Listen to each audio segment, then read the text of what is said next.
আমরা ইসলামে যারা আমরা যখন প্রস্রাব করি তখন কি আমরা বসে করি না দাঁড়ায়?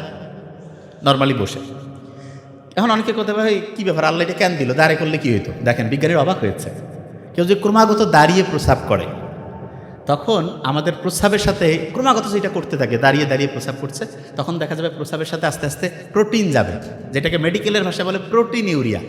তার মানে দাঁড়িয়ে যখন কেউ প্রস্রাব করে ক্রমাগত, তখন আস্তে আস্তে তার প্রস্রাবে প্রোটিন যেতে থাকে, এবং প্রস্রাবে প্রোটিন যাওয়া মানে আস্তে আস্তে তার কিডনির যে ক্যাপাসিটি সেটা ক্রমাগত দ্রুততার সাথে ধ্বংসের দিকে যাচ্ছে। কিডনি রোগী ভয়ঙ্কর খারাপ, আল্লাহ হেফাজত করুক। ক্যান্সারে মরলে তো একটা একরকম, কিডনি ডায়ালাইসিস আল্লাহ হেফাজত করুক। কিডনির রোগ থেকে বাঁচার জন্য অনেক তো সিস্টেম আছে, তার মধ্যে একটা গুরুত্বপূর্ণ যে জিনিস সেটা হলো আপনি দাঁড়িয়ে প্রস্রাব করবেন না। আল্লাহর নিয়ম তো মানলে দেখেন কত লাভ। আপনার হচ্ছে প্রোটিন যাওয়ার যে প্রক্রিয়া সেটা আল্লাহর রহমতে ওইটা থেকে মুক্ত থাকবেন, কিডনির কর্মক্ষমতা ঠিক থাকবে। আচ্ছা, আরেকটা জিনিস, দাঁড়ায় পানি খান কারা কারা? খান নাকি? আলহামদুলিল্লাহ, খাই না। দাঁড়িয়ে পানি না খেয়ে যে আমরা বসে পানি খাই, দাঁড়িয়ে পানি খাইলেও দেখা যায় কিডনির উপরে এটা নেগেটিভ একটা ইম্প্যাক্ট ফেলে, তার মানে ওইটা আমাদের শরীরের জন্য ক্ষতিকর। আমি বিজ্ঞান যতগুলো পড়ছি, যা কিছু বুঝি, আমি অবাক হয়েছি। শুধু কি কারণে জানেন? আল্লাহ আমাদের জন্য যেটা ভালো সেটা আমাদের শরীরের জন্য ভালো দেখে সেইটাকে আল্লাহ করতে উৎসাহিত করছে। আচ্ছা, ভিটামিন ডি কে মোটিভেট করতে পারে, উৎসাহিত করতে পারে কি নাম? পানি। সত্যি করে বলবেন, একদম একটা হিসাব শিখাই দেই, নোট করে রাখেন। 35 কেজি ওজনের জন্য 1 লিটার পানি লাগবে। মানেটা কি? একজনের ওজন যদি 35 কেজি হয় তাহলে তার সারাদিনে পানি খাওয়া লাগবে কতটুকু? 1 লিটার। 70 কেজি হলে কত? 105 কেজি হলে 3 লিটার। এখন এটার সাথে আপনি ক্যালকুলেশন করবেন, তার মানে পানির হিসাবটা বুঝছেন। এর মধ্যে একটু বলে রাখি, ছেলেদের একটু পানি বেশি খাইতে হয়, মেয়েদের তুলনামূলক একটু কম খাইলে হবে। আচ্ছা, এখানে একটা জিনিস বলে রাখি, অনেকের দেখানো যায় না ইউরিনের সমস্যা, বেশ করে মেয়েদের এটা বেশি হয়। খুব সহজ, বেশি করে পানি খাইতে হবে, এটা 1 নম্বর ট্রিটমেন্ট। মেয়েরা কিন্তু তুলনামূলক যেহেতু ওয়াশরুম সব জায়গায় ব্যবহার করতে পারে না, পানি কম খায়, এই জন্য মেয়েদের অনেকগুলো কারণের মধ্যে একটা বড় কারণ পানি কম খাওয়ার কারণে ইউরিনের মধ্যে ইনফেকশন হয়, এবং এই ইনফেকশনটা থেকে বাঁচার জন্য পর্যাপ্ত পরিমাণে পানি খাইতে হবে। আরেকটা জিনিস, আমরা ইসলামে যারা আমরা যখন প্রস্রাব করি তখন কি আমরা বসে করি না দাঁড়ায়? নর্মালি বসে। এখন অনেকে করতে পারে কী ব্যাপার, আল্লাহ এটা কেন দিল, দাঁড়িয়ে করলে কী হইতো? দেখেন বিজ্ঞানীর অবাক হয়েছে।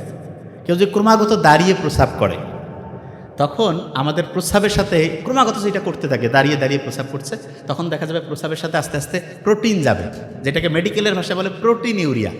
তার মানে দাঁড়িয়ে যখন কেউ প্রস্রাব করে ক্রমাগত, তখন আস্তে আস্তে তার প্রস্রাবে প্রোটিন যেতে থাকে, এবং প্রস্রাবে প্রোটিন যাওয়া মানে আস্তে আস্তে তার কিডনির যে ক্যাপাসিটি সেটা ক্রমাগত দ্রুততার সাথে ধ্বংসের দিকে যাচ্ছে।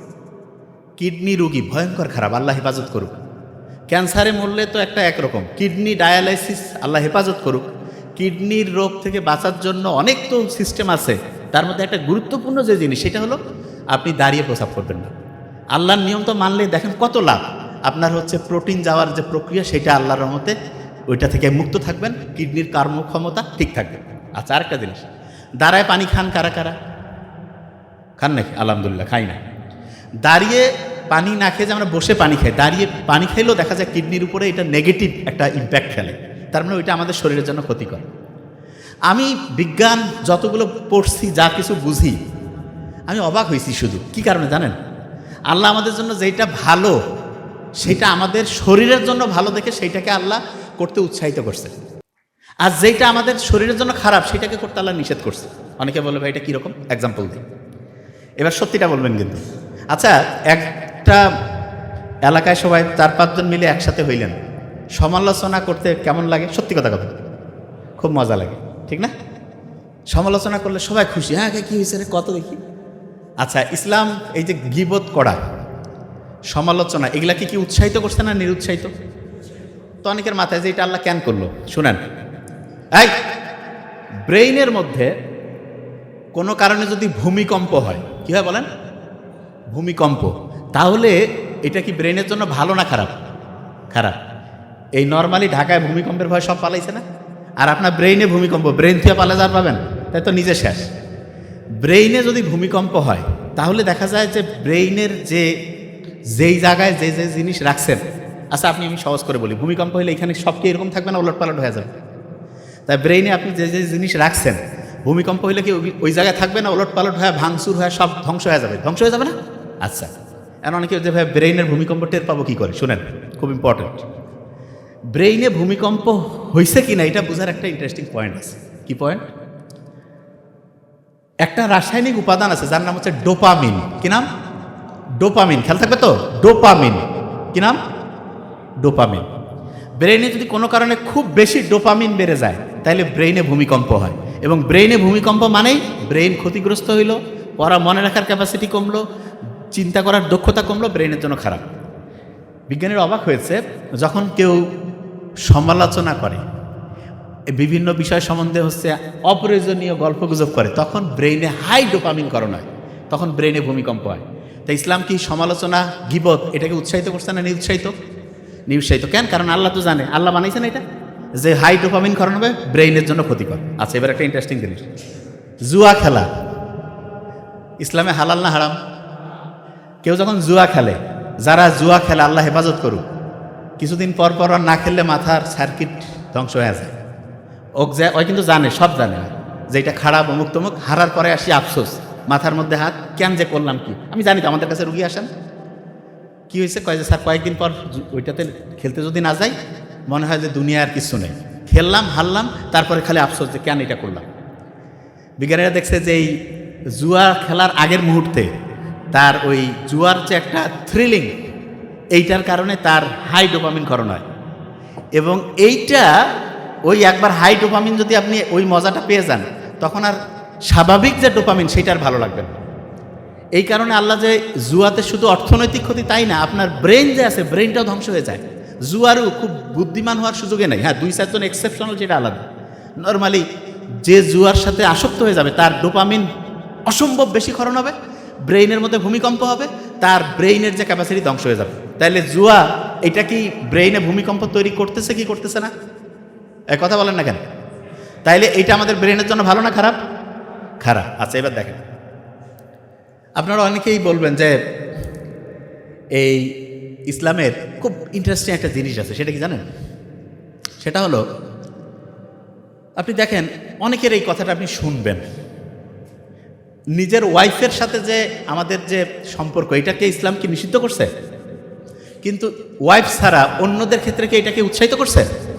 কেন করছে? করেন।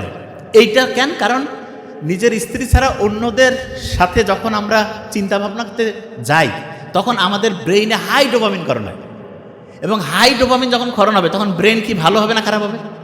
খারাপ। তার মানে যেই জিনিসটা ইসলামে আপনাকে নিষিদ্ধ করছে, এইটা এখন সায়েন্স বুঝতেছে যে এইটা আমাদের জন্য ক্ষতিকর দেখে ইসলাম এটাকে নিষিদ্ধ করছে। আচ্ছা, বুঝাইতে পারছি তো এই জিনিসটা? আচ্ছা, যে জায়গায় আমি ছিলাম, ভিটামিন ডি খেয়াল আছে? তাইলে ওইটা উৎসাহদাতা। দিনের মধ্যে যদি আপনি সকাল 10টা, 10:30 থেকে দুপুর 2:30-3টার মধ্যে যদি 20-25 মিনিট, 15 মিনিট হইলেও হবে, যদি আপনি সূর্যের আলোর নিচে থাকেন, দেখা যাবে আপনার শরীরের মধ্যে যে এই যে এখানে যে কোষগুলো আছে না, এই কোষগুলো থেকে একটা জিনিস তৈরি হবে যার নাম হচ্ছে মেলাটোনিন। কি নাম বলেন তো? মেলাটোনিন। রাতের বেলাও ওই জিনিসটা তৈরি হয়, দিনেও হয় সূর্যের আলোর মধ্যে মেলাটোনিন, রাতেও হয়। এই মেলাটোনিনটা কি করে জানেন? অসাধারণ কয়েকটা কাজ করে। কি কাজ? আমরা কই না যে ভাই ডিপ্রেশনে আছি, ডিপ্রেশনে পড়লে ডাক্তারের কাছে গেল, কিছু অ্যান্টি ডিপ্রেশন লিখে দিল, টাকা পয়সা দিয়ে খাইলো, ঘুমাচ্ছে। ওই মেলাটোনিন কি করবে জানেন? Natural anti depressant. তার মানেটা কি?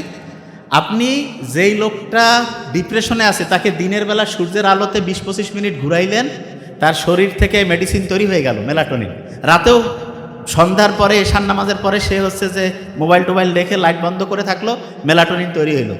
এই 2 বেলা তার মেলাটোনিন অ্যান্টি ডিপ্রেসেন্ট ওষুধ, কেমিক্যাল, এইটা শরীরের ফ্যাক্টরি থেকে তৈরি হলো। কোনো টাকা নাই, কোনো সাইড ইফেক্ট নাই, খালি ভালো উপকার। রাতে ঠিকভাবে ঘুম হবে, দিনের বেলা সে টেনশন, ডিপ্রেশন ফ্রি হয়ে গেল।